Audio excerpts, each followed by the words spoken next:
Okay, phase two. The second part of this seminar is managing your social circle. Managing your social circle.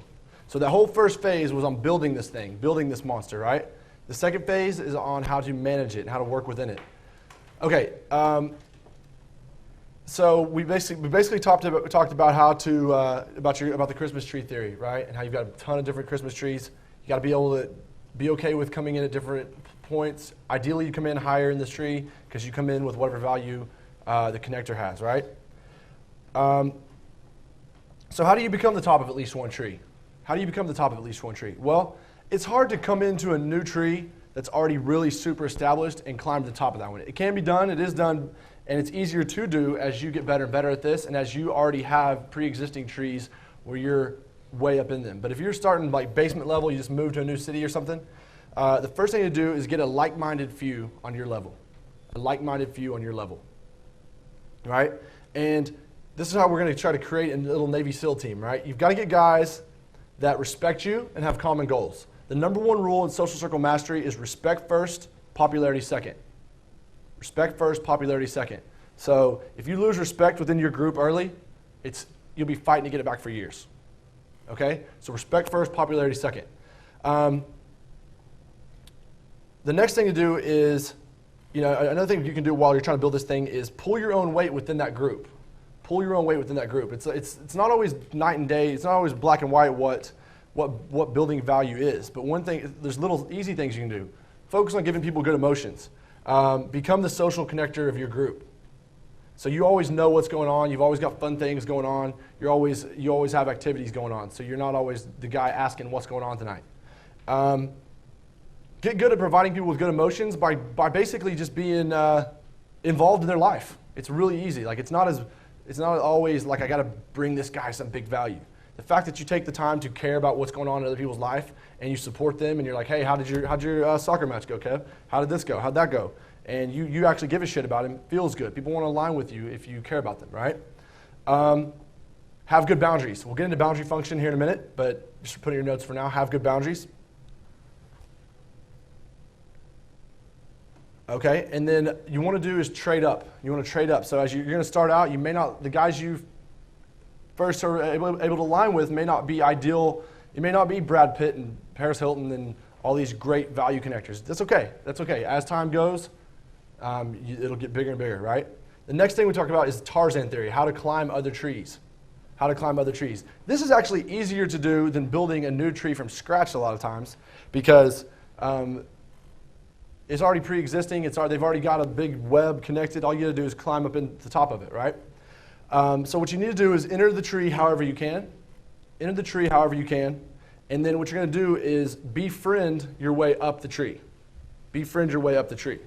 So if I come in through Sheriff and Mr. M, then I want to start hanging out with Versetti and Dax whenever I can, right?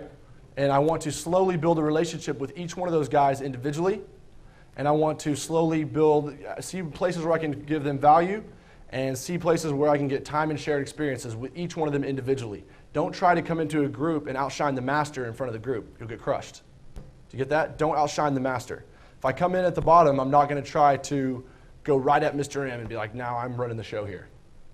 Okay? I'm going to befriend my way up. There's another reason we need to do this is because if I come into this social circle through, let's say I come in through Dax, he's one of the new guys in their social circle, then the worst thing I can do is just cling to Dax. Because if Dax ever gets mad at me or they get mad at Dax, guess who else is out? Me, right? So as quick as naturally possible, I need to align and grab other branches in the tree so I've got other access points. I'm not just relying on him to get me in.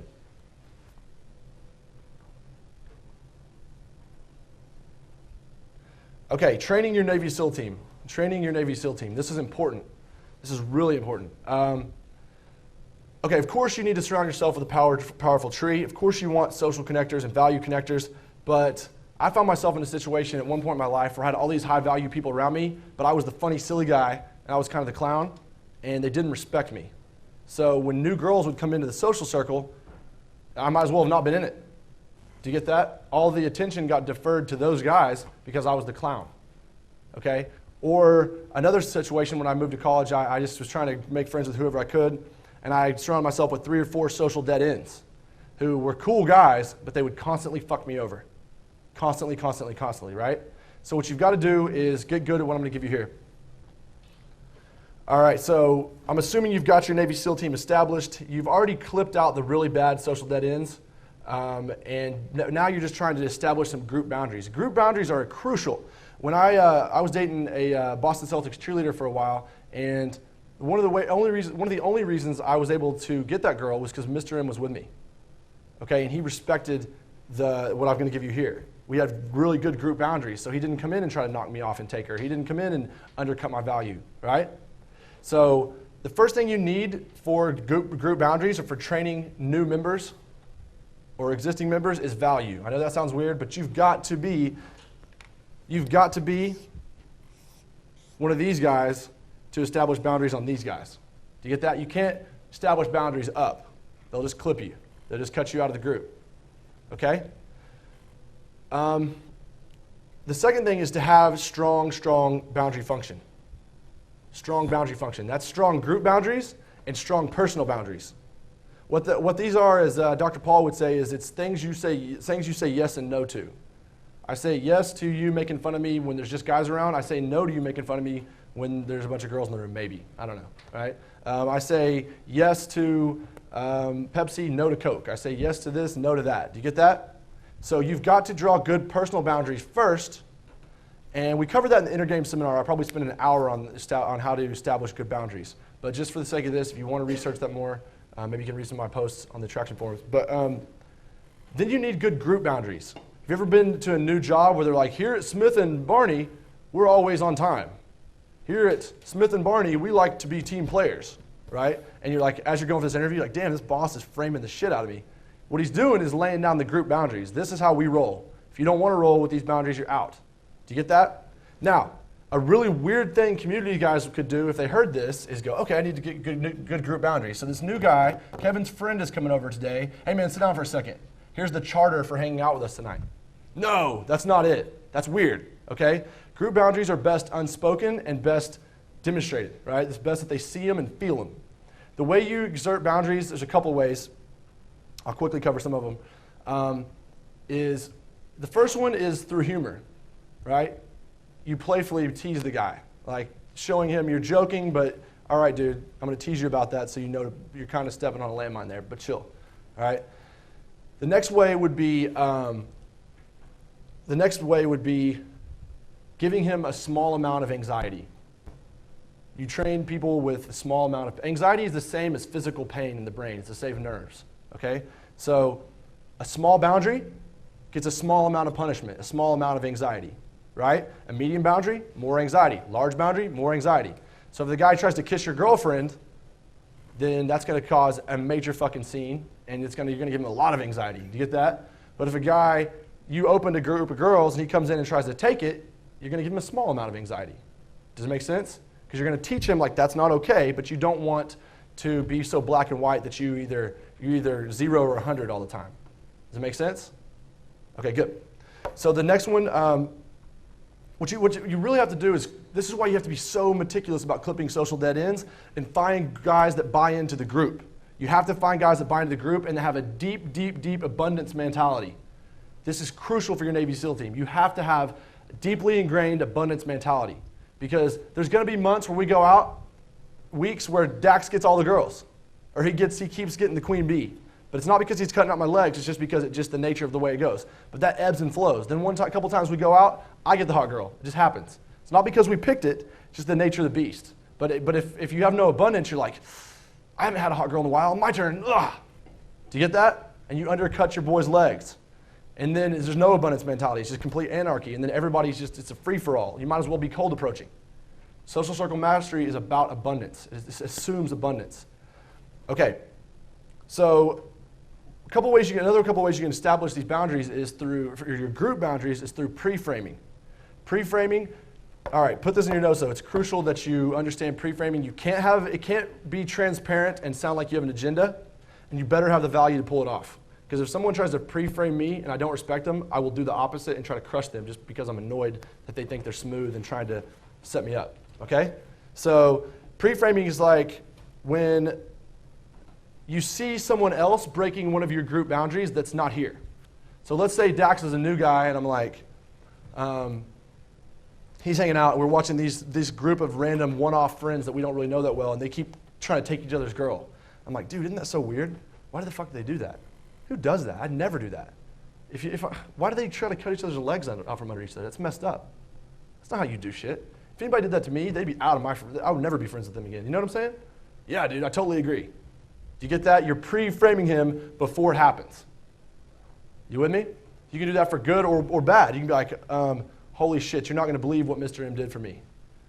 I was trying to talk to this Boston Celtics cheerleader, and he did this, and X good thing. That was awesome, man. We got to do more of that. We need to do that for each other, because when we do that, shit, good things happen. You know what I'm saying? Yeah, man, I totally agree. I start selling it to him through third parties. Do you get this? All right? The next one is, the thing with that is you need to attach breaking the group boundaries to a loss of self-concept. You get that? A loss of self-concept. So have you ever had like a parent or a family member who was like, you would rather them have knocked the shit out of you than say I'm disappointed in you? You're like, oh, I'd rather my dad hit me than be disappointed in me.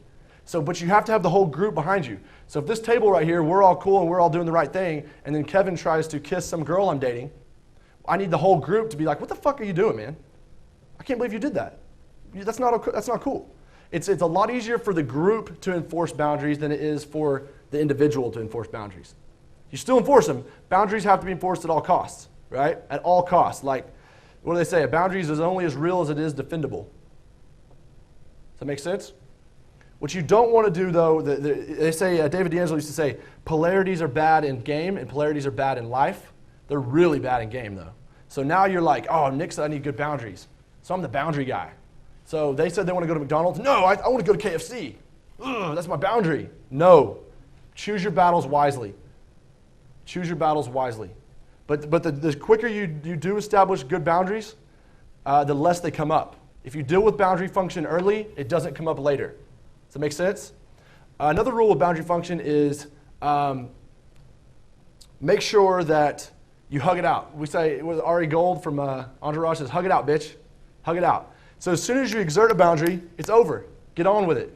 Don't hold that over his head for a month. Don't keep pounding him with it. Boom, give him that anxiety. Once he knows that you've got a boundary, get back to being cool as quick as possible. All right? It's not a power game where you're trying to be his dad. You're just trying to show him that's not cool in this sphere, right? Okay. Then the next one, I don't like to use them too much, but is punishment. Basically, you use the group again, and you're like, I don't know, man. I don't know if you get to. I don't think we're all going out tonight. Hey, can I come? And you're like, I don't know, man. We talked about it. I don't know if we want you coming out with us. Every time we go out, you're constantly hitting on the girls that one of us is talking to. That's just not cool. It ends up making everybody have a bad night. Sorry, dude. And the whole group enforces it. You isolate him. You make him. He feels it. He feels that the temperature between him and the group has changed. Do you get that? This is like high-end Navy SEAL team shit. It's hard to get this, but once you have it, it's so powerful. And it's so necessary for 10 game. To get really, really hot girls, you have to have this kind of discipline. All right? The next one for like individual boundaries is just kind of like that passive-aggressive exile. He comes in the room, and normally you're like, V, what's up, man? Good to see you. How you been? You're like, what's up, V? And you're cold. He feels that you're cold. And you're going to make him come to you and be like, what's up, man? Were you mad at me? And then you're going to tell him why. But you make him feel a temperature change between the two of you. And then the next one is, this is one of the best ones, is assertive discussion. Assertive discussion. So normally I'm over here talking to a girl, and let's say V walks up and he's like, oh, what are you doing talking to? He's joking, but he's undercutting my legs a little bit. What are you doing talking to this guy? Ha ha ha, dude, he's so cheap, or he's so this, or he's so that. Or he starts flirting like just hardcore with a girl when he easily could have avoided that situation. And you just stop right then. You go, hey, V, can I talk to you for a second? Hey, man, listen. I really don't appreciate it. I know you're joking, and I know you think it's funny, but I just don't. I'm not mad at you, but I want to make it real clear just so that I love our friendship, and I don't want this to mess things up with us. Please, when I'm talking to a girl, don't come over and do that. That just isn't cool with me. It just doesn't feel good. If he accepts that, now, did I do that in front of everybody? No, I'm going to do that over here the first time. As things progress, and he keeps fucking doing it, I will do that in front of the whole group if I need to, in front of the girl if I need to. Do you get that? But if he keeps tripping up over that again and again and again, What do I need to do? He's gone. He's a social dead end.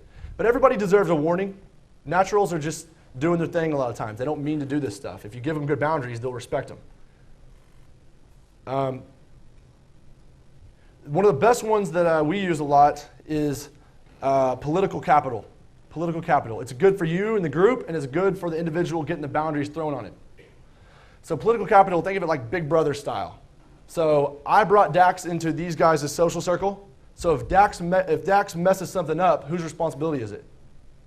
Mine. So and who's he gonna respect more, and who's he gonna have the least emotional reaction to? Me, right? I can keep his self-esteem intact, keep from hurting his feelings, keep from making him feel like shit. So I pull him aside. Hey man, can I talk to you real quick? Hey, look, they haven't said anything to me, but I just want to clear something up so that you don't step on any toes. I noticed that when V was in the corner talking to that girl, you went over there and you tried to take her, man. We just don't do that, all right? And he's like, oh shit, I'm so sorry. Should I go apologize? No, it's cool, man. Like, don't worry about it. Just don't do it again, all right? Cool, let's go. Get back to the group. Self-esteem's intact. There's not a big altercation. There's no big boundary function. It's just subtle. The more subtle, the better, always. Okay? All right. This next thing we'll talk about is the theory of the alpha male. This is the theory or the dethroning a dick, right? Basically, right? There we go. Everybody got a guy in their social circle or in their past that you're like, that guy is a motherfucker. He ruins my shit all the time. I hate that guy. When he's not around, my life is good. When he is around, he's constantly trying to make me look like shit. He's constantly trying to steal my girls. He's constantly trying to, basically a bully. You get that? I want to make something clear though. If you're new to social circle and you're not overly social and you're just new to pickup and new to all this stuff, a lot of times really, really close friends tease each other violently, like really hard in ways that to an outside eye would look like that's a boundary. That would have to be a boundary for me. It's not always true. The way I talk to Dax or V or some of these guys, I'm very calibrated with the way I do it, and I would never do it in front of a girl that was important to them or in a way that would make them look bad, but it's high-level bonding. We bond well. Because I can tease him hard, it means we're close. So make sure in your mind you know the difference. Is the guy trying to include me, and he's teasing me just like he does everybody else, and he would let me do that to him, and he'd be fine with it, or is the guy fucking with me? Do you get the difference? Okay, good. So there's 3 strategies you've got here for dealing with this guy. One is domination, which is the hostile takeover, right? The second one is alignment, try to make him your friend. And the third one is abandonment. This juice isn't worth the squeeze. Does that make sense? Okay, so the first one, alignment, this is ideal. Like I hate all the weird power games in pickup. I think ideally you should try to make as many people as possible your friends and align with many people as possible. Usually, any weird hang up a guy has, it's just a little psychological thing that if you can work around it, he'll be a teddy bear. He'll be the coolest guy you've ever met. So you don't always need to like try to take someone out. Alignment. So remember me saying never try to outshine the master of a social circle. A lot of times, people, remember I said we respond emotionally to people of higher value and people and things that are a threat to our value. So if you're in this social circle and you're killing it, all the girls respond to you really well, and then all of a sudden your friend brings in this really good-looking, cool guy, you're just like, fuck him. I hate him. You have this gut-level feeling where you're just like, I want to crush him. You everybody ever had that before? He hasn't even done anything. Do you ever felt like that? I have. Where you're like, this fucking guy's going to ruin my life. He's going to take all the girls. Okay? Well, if you're that guy getting pulled into the group and guys are reacting to you with their teeth, they're not bad guys. You just need to show them that you're not there to take their crown. So you get that? But you're not going to kiss their ass either. But you're just like, hey, I want to be an ally. I want to be an equal. So what you need to do with that is you slowly win him over. You yield to him on little things. Don't try to align with him immediately. But do show him that, in times like if you're at a party and there's certain girls that they all start responding to your jokes and you can tell they would have responded to his, you include him. You make it a point to include him on conversation. You make it a point to pull him back in and show him that, hey man, you're up here with me, or that you respect his opinion. Do you get that? A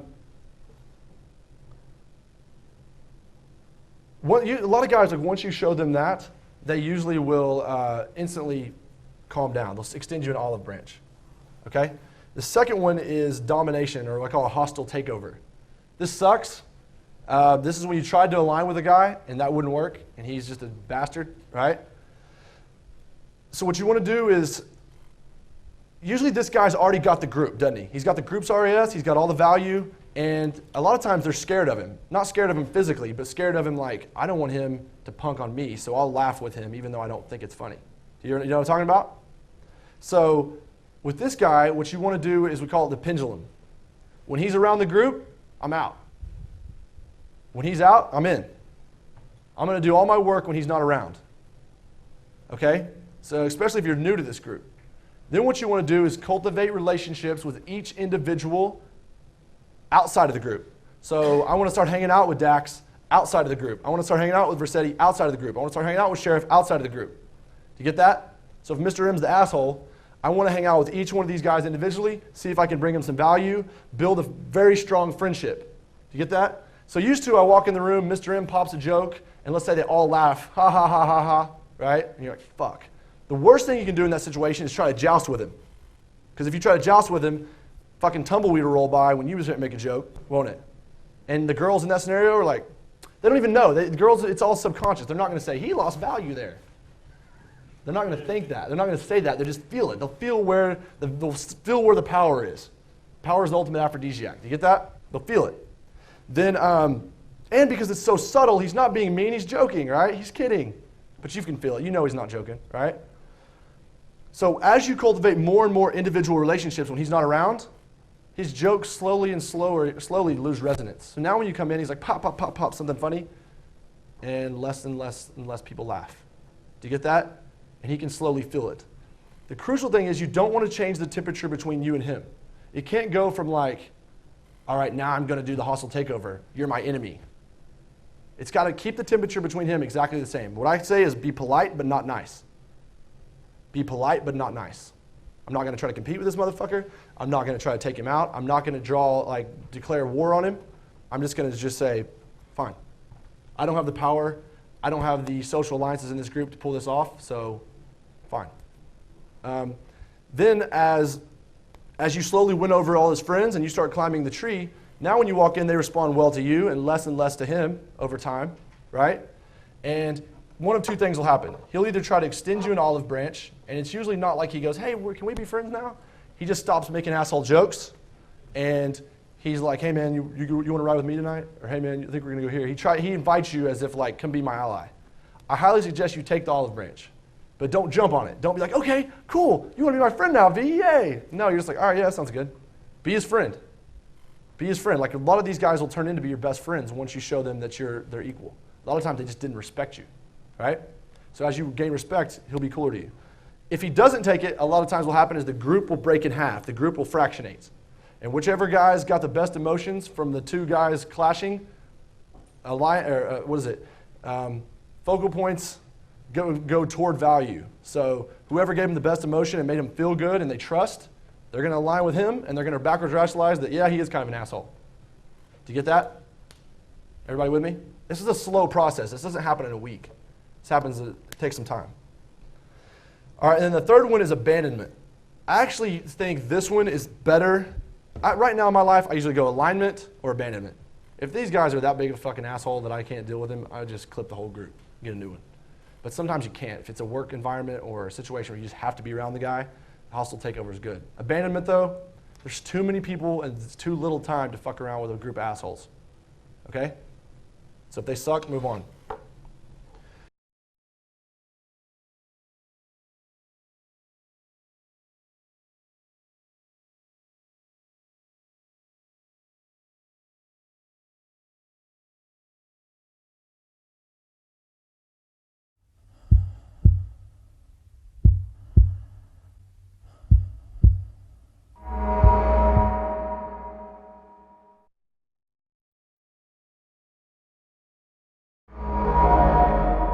Okay, phase three, actually gaming within your social circle.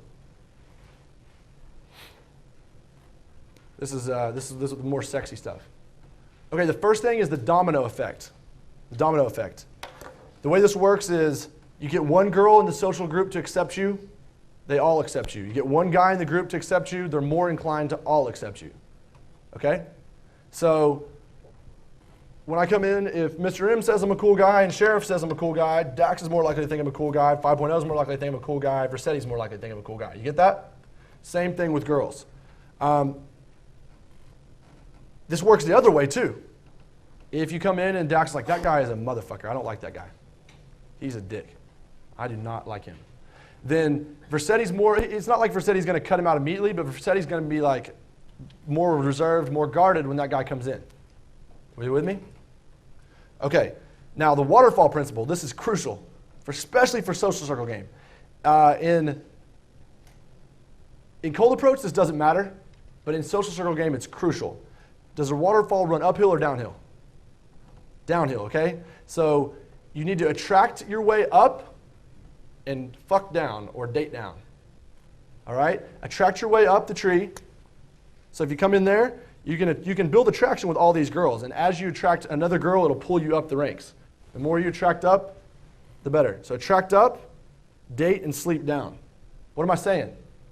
To get the hottest girls, you can't start by sleeping with a bunch of 5s and 6s in her group and expect her to be like, oh, I dated. She's sitting at the top. She can have any guy she wants. Why would she take one of the guys from the bottom? Do you get that? So there's two ways I see this. What I noticed in college was there's two different types of trees, very distinct trees. Okay, you had your classy tree and your slutty tree. It's pretty strange, but it's true. So what I noticed was these girls are alpha chis. So this is sororities back in college, right? So this group was known for being, let's just say they were known for being slutty, all right? So because of that, this girl could have been in high school and been like the classy girl that doesn't drink, beer out of a can, and she's real sweet, and she doesn't kiss boys till the third date. Then her big sister goes in there, and then she gets pulled in there. This girl will loosen up quickly after her freshman year. She will quickly be having more fun, doing crazier things. Not saying she'll become a slut, but she will go with the group. It's groupthink, right? Slutty girl over here, her sister went to the Kyo house, let's say, and they're classy and they don't go to parties and they don't stay out late, whatever. So she was slutty in high school. She did 10 guys at a party. Now she goes to the classy tree.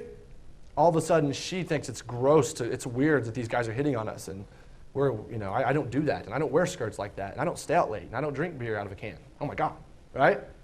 Groupthink. Does it make sense? Now, in real life, it's not so black and white. It's more like this. So in any one tree you've got right now, there's usually both components. There's usually the slutty girls and the classy girls. They each have a distinctly different strategy. Okay? This is any given tree. This could be one of your yoga tree. This could be your going out tree. This could be one of your 1,000 little trees you've got going out there, right? If you want the classy girl, the marriage type material, do you want sleazy pre-selection? Do I want to go around banging every chick in this tree, and is that going to make her like me more? She's looking for like husband material. She's looking for a guy that's got like provider traits. She's looking for a guy that's like a boyfriend material. She also wants a sexy guy. Like Mr. M always says, there's two types. You've got like the provider, and you've got like the fuckworthy guy or the sexual guy, and you've got like the dating guy. Ideally, you want to be both. You want to be the guy that's dateable, but that has characteristics where a girl would want to sleep with you too, right?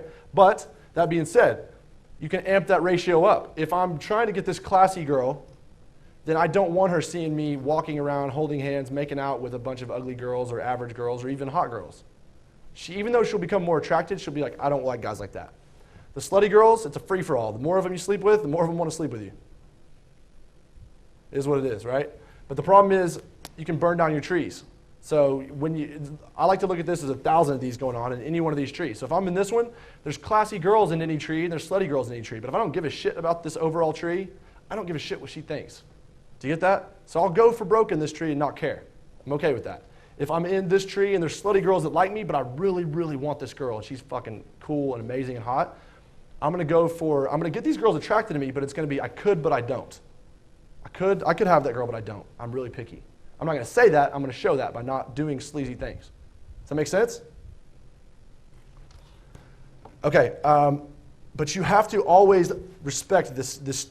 You have to respect this. I'm not saying you can't overcome it, but if you see, it's more like, it's not usually like this one girl. It's kind of like I said a while ago.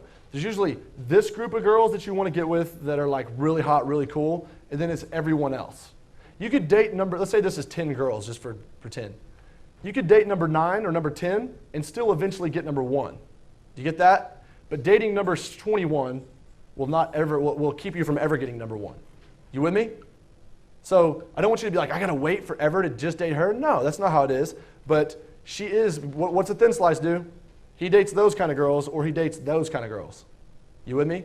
So the other thing you can do is be seen with these type of girls from other trees. Being seen with these type of girls over here will help you get those girls in the other trees. Does that make sense? All right, good. All right, this one's important as well. You want to create a spider web. Create a spider web.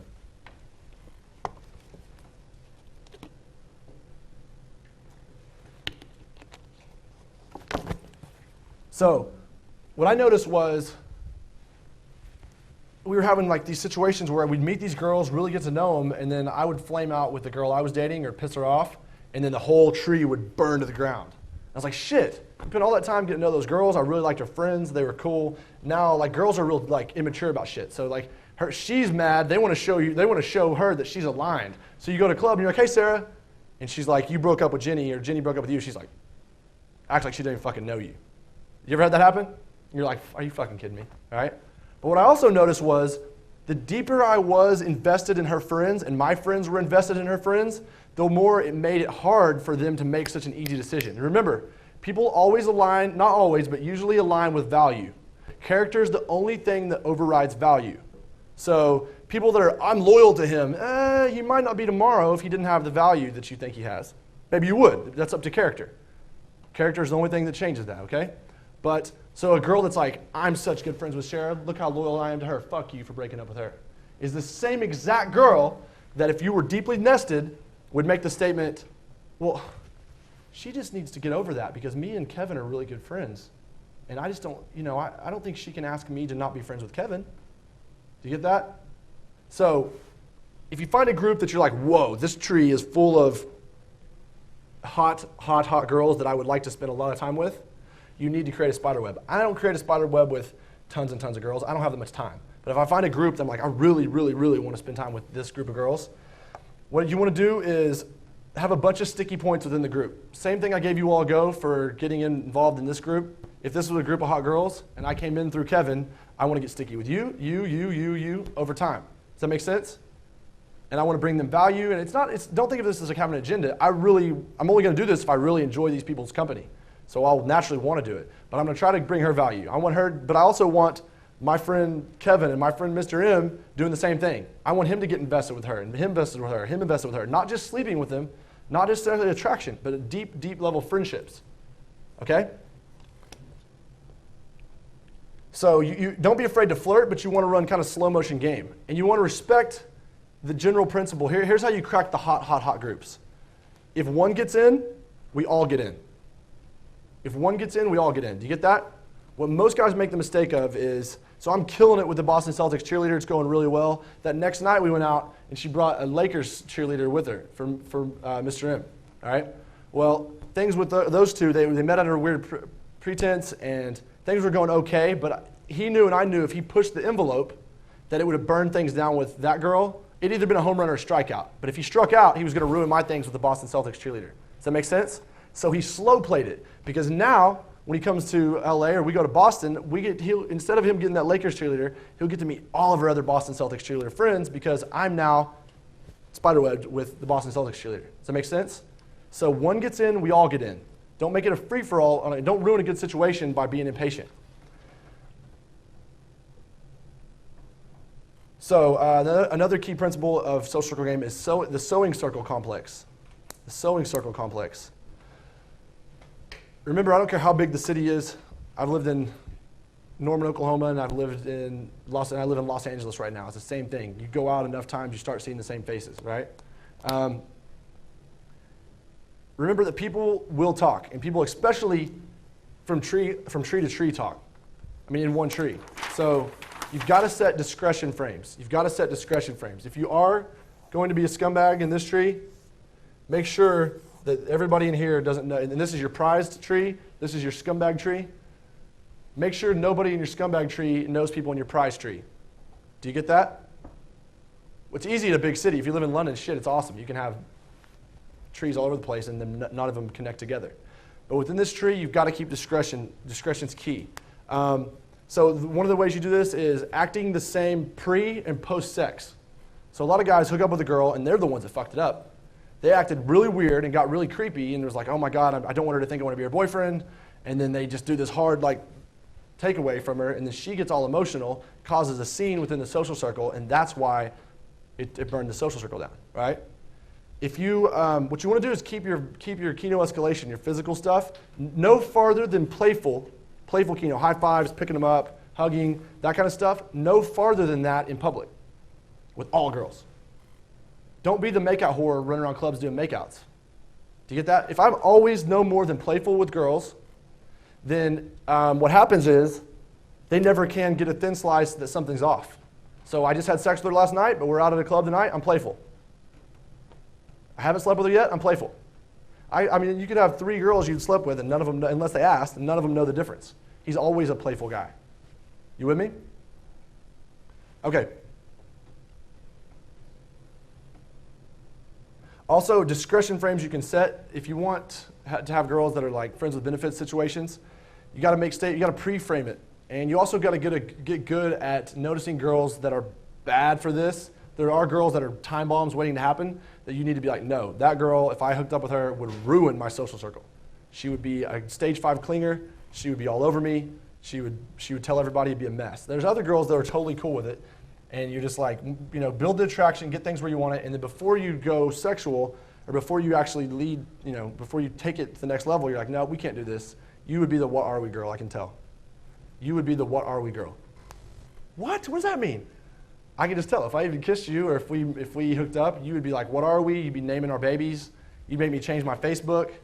No, I wouldn't. I'm not like that. What did she just do? She qualified back out of the fact that she's cool with having sex but not a relationship.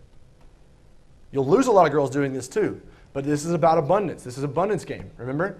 I would rather lose a girl. I don't run deep comfort and all that shit and make girls fall in love with me because I don't want to hurt girls. I've been hurt before. You don't need to do that. The better you get at this, you'll see that most girls are just as sexual as guys are, if not more so, if you set up the right parameters for them. They're just not gonna, you gotta lead the horse to water for a girl. She's not gonna make it go there for you, right? Other things is, other pre-frames I do is, I'll be like, you know what really pisses me off? Did you know that Mr. M hooked up with Sarah last week and Sarah told everybody? What a fucking bitch. Who does that? Like, that is just so scummy. Like, I'm a sexual guy, but my sex life is private. I can't fucking stand, I don't even tell my close friends about shit like that, much less telling everybody in our social circle. Don't you think that's shitty? Yeah, that's totally shitty. Blah, blah, blah, blah, blah. I'm getting her to accept the fact that we don't talk about that shit. And so if she hooks up with me and tells everybody, then she's a bitch. I'm attaching her loss of self-concept to that. Does that make sense?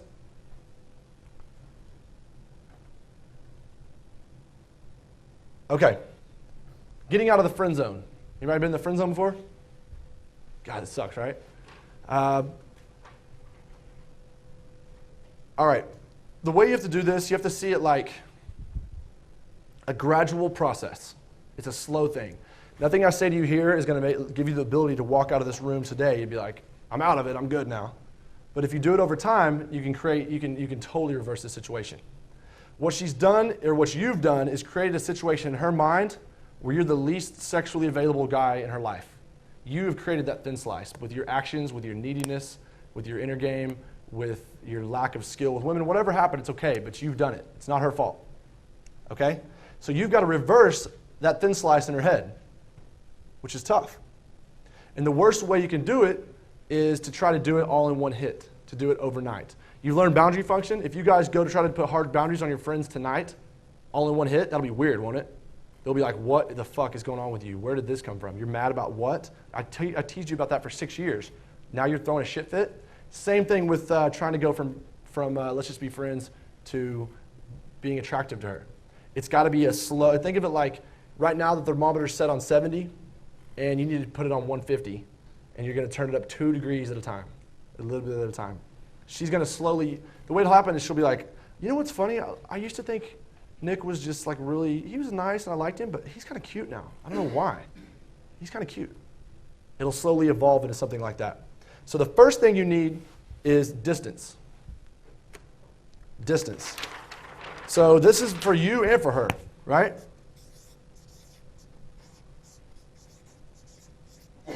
Why does she need distance?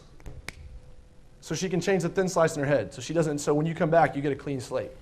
Why do you need distance? So you can fall out of love with this girl and take the pussy off the pedestal, so to speak. So you can stop seeing her as the girl. If I just had that one, everything would be better. God doesn't make girls like her. She's different. I know he says that, and I know everybody says that, but this one is different. I mean it this time. He doesn't get it. You've got to stop feeling like that. You've got to give yourself some time to wean yourself off the peptide addiction, which we'll talk about in Intergame. But basically, you're addicted to this girl, and the more she denies you, the more you want the validation. Blah, blah, blah, blah, blah. You need distance. The deeper you are a pussy, and you feel like you've been a pussy, the more distance you need. If you're kind of being a pussy and you leak sometimes, but sometimes there's attraction, you just need a little bit of distance. It's more for you than anything.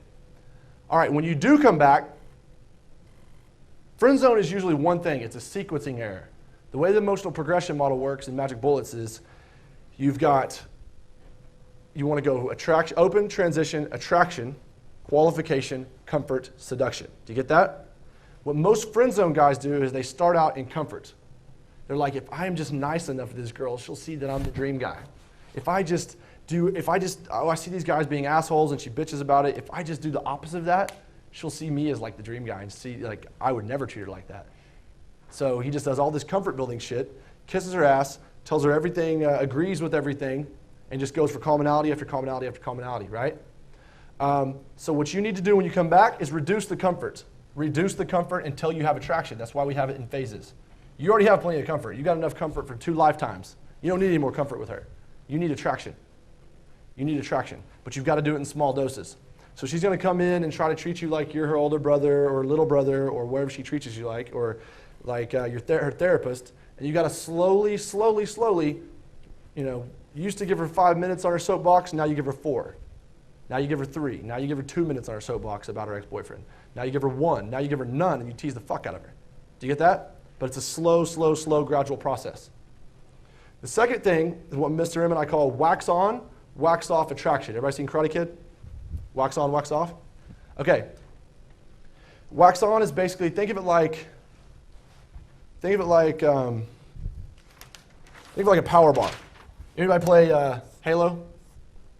Get real nerdy in here? I love Halo. Anybody play Halo? Okay, you know how like you've got the shield over your guy? And as he gets shot, that shield starts going down. But then if you get him to hide behind a rock, it charges back up. But if you don't hide behind a rock, you die. You with me? It's kind of like that with the attraction. You're going to start teasing her in small increments and small doses, but as you do, your power bar is going down because she's not used to that, and that's different coming from you. So we need to slowly get her used to it. So then after a while, we stop that. We go back to normal conversation. Charges back up. Early on, you're going to get about this much. You're going to get about one funny thing in, one tease, then you're going to go back to normal. As you go on, the power bar can go charge down, and then you need to get back. Really far in, you can say a lot of shit and start becoming really attractive. But it's got to be slow. You with me? We usually give the analogy of slow boiling a frog. How do you boil a frog and keep it from jumping? You can boil a live frog, but if you drop it in water right away, hot water, boiling water, he jumps right out. But if you put him in lukewarm water and slowly turn it up, he'll sit in there and boil. Okay? It's the same thing with this process. We're going to slowly change her the way she sees us. And if you're wondering, like, what would I do? What is this attraction stuff? It's everything you've learned from Magic Bullets that you would learn in a boot camp. It's teasing, role plays, misinterpretation, push-pull, all the stuff covered in Magic Bullets. All right? We don't have time to get into what attraction is. So, but the basic thing is distance, less comfort,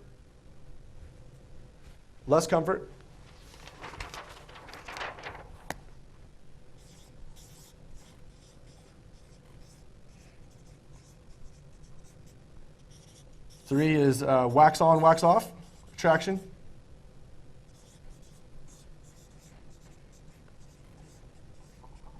Now what sucks is while you do this, she's going to try to put you back in a box. She's going to try to make you, oh, you're going to try to escalate too early. She'll be like, oh, you're my friend, or we don't do that. If she's saying shit like that, you're moving too fast. All right, do you get that? If she starts saying, oh, I don't think of you like that, that means you're pushing her mind to a Y in the road she's not ready to cross. I want her to not think that. I want to do it so slow and so gradual that she just naturally starts giving me IOIs and she starts coming for me. Do you get that? Another thing that usually happens here is as you get more and more attraction, then what you're going to want to do is you're going to want to break rapport pretty hard. Not really hard, but you're going to want to show her like, oh, you missed the boat. You had it, but now I'm just flirting with you, and now you're the friend. You're not going to say that. She's going to be like, wait a minute. Now I do want him, and he just keeps flirting, but he doesn't act. Not because you're being a pussy, not because you couldn't act. You've just kind of put her in friend mode. Do you get that? I want her chasing me now. This takes time. The big problem here is a lot of guys, once she starts chasing, have you ever had a girl like you, stop liking you? You're like, shit, I want her to like me again. I don't like that feeling of her not liking me. So you chase her, and as soon as she likes you again, you're like, okay, good. That's all I needed to know. I can still have her. You ever felt like that? So you can't let her off the hook here. You can't be like, as soon as she's like, I like you, why don't you ever call me? Why don't we ever hang out? And you're like, you want to hang out? I've been waiting to hear that for 5 years. Oh my God, I love you too. I wrote a song about you. Right? No. Hell no. As soon as that happens, you want to be like, all right, we'll see. You know, it's got to be like, maybe, I'm pretty busy. Or okay, we'll go grab a drink tomorrow or whatever, but it's really slow and on your terms. And even if your heart goes nuts, you're calm about it. You with me? All right. Then the next part is escalate. But the weird thing is you have to let her kind of escalate things first, which is strange. Doesn't make much sense normally in a game, right? But like by escalate, I don't mean she's going to fill you up necessarily. Maybe. But what it really means is she's going to start saying verbally like what I said a while ago. When are we going to hang out? When are we going to do this? When are we going to do that? When she starts talking like that, that's your window to start taking things more physical. That's your window, and the window could close quickly. It doesn't mean, though, I'm going to get romantic. It means I'm going to start teasing her, pushing her, throwing her on the bed jokingly, but not acting. Not going to go for the make-out necessarily, nothing like that. I want to start building physical escalation in between us. Because last time you guys hung out, it was all comfort, no teasing, no physical. You get that? Then, what happens usually is you can't push her so far that she's like, I guess I lost him, because then she'll just shut down as well. So you just want to push her to the pinnacle while slowly escalating verbally and physically at the same time.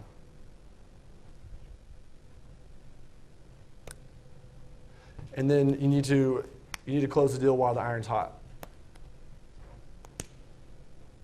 Okay? All right, here's the good stuff. Structure of your social circles. Structure of your social circles.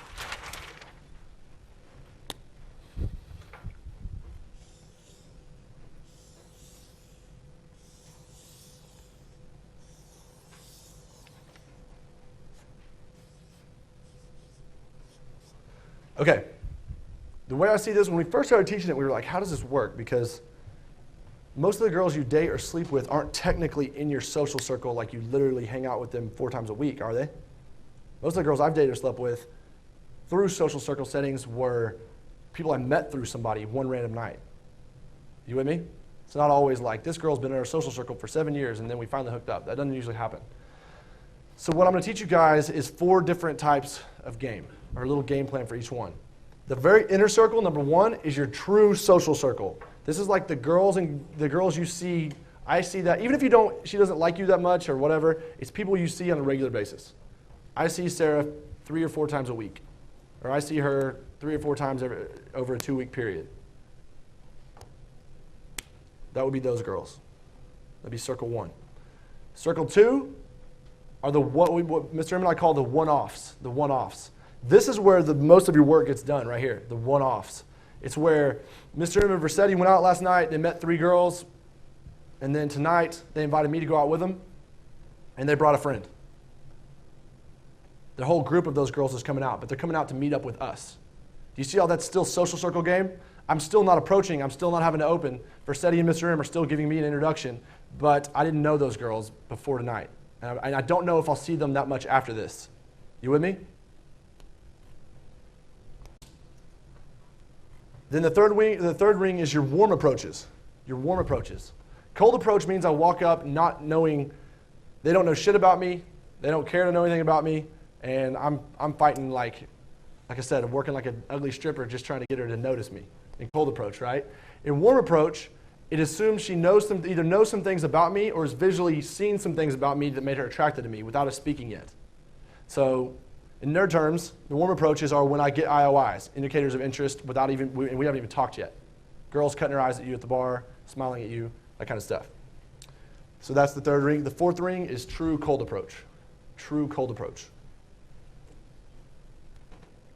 And these all work in concert together and can cross different things in any given night. You might be working on this. In one club, you might be flirting with Sarah, who is the girl you've been trying to wear down for 2 months, but then the one-off showed up with her and her friend to meet you later, and then because these two groups of girls were hugging you, you're getting girls that are making eyes at you, and then you saw this really hot blonde chick, and you're drunk, and you had to talk to her, so you cold approached her. All that could happen in one night. Do you get that? And each one would require a little slightly different strategy. So the first one, let's cover true social circle game. True social circle game. Okay, the closer to the center, the less risky we want to be. The closer the girl is to the center, the less risky we want to be. The more you need to play chess instead of checkers, right? The closer the circle, the more gamey you are, the more damage you can do long term.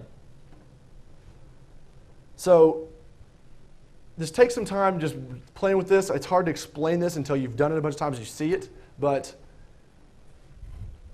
as you get calibrated more and more, you'll learn to take calculated risks. All these rules that Mr. and I are giving you today are just a structure for you to follow, not something it's not a Bible, it's not a religion, okay? So it's like, sometimes you can break all the rules and get laid. They're just a guideline for you to follow most of the time, all right?